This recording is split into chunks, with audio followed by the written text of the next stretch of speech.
হিরণ খান আমাদের সঙ্গে আছেন। হিরণ খান, আপনি কি দেখতে পাচ্ছেন কিনা যে লাশবাহী গাড়িটি এবং গাড়ি বহর পুরোটাই কিন্তু আপনার পথ দিয়ে বের হচ্ছে?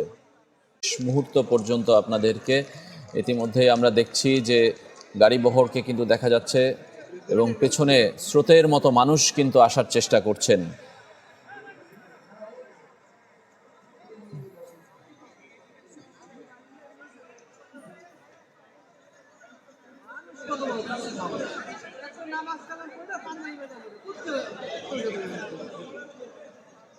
স্রোতের মতো মানুষ আসছেন, আমরা দেখছি।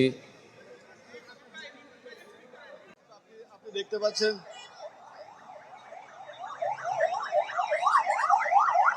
রাজীব, আপনি দেখতে পাচ্ছেন ওসমান হাদির মরদেহ বহনকারী যে অ্যাম্বুলেন্সটি, সেই অ্যাম্বুলেন্সটি এইমাত্র আসাদ গেটের যে সংসদের যে গেটটি রয়েছে এই গেট অতিক্রম করে মূলত ধানমন্ডি হয়ে এই গাড়িটি যাচ্ছে। আপনি দেখতে পাচ্ছেন গাড়ির উপরে কিন্তু দুজন বসে আছেন এবং আশপাশের সাধারণ মানুষ যারা এই জানাজা নামাজে অংশগ্রহণ করতে এসেছিলেন তাদের চিৎকার দেখতে পাচ্ছেন।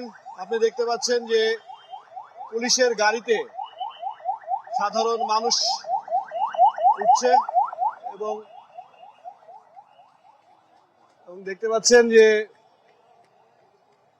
এইমাত্র ওসমান হাদির মরদেহ বহনকারী যে অ্যাম্বুলেন্সটি, সেই অ্যাম্বুলেন্সটি অতিক্রম করলো আসাদ গেট হয়ে এবং তার পিছনে তার ভক্ত অনুরাগী এবং ওসমান হাদিকে যারা ভালোবাসেন, ওসমান হাদির যারা সহযোদ্ধারা রয়েছেন, যারা এই নামাজে অংশ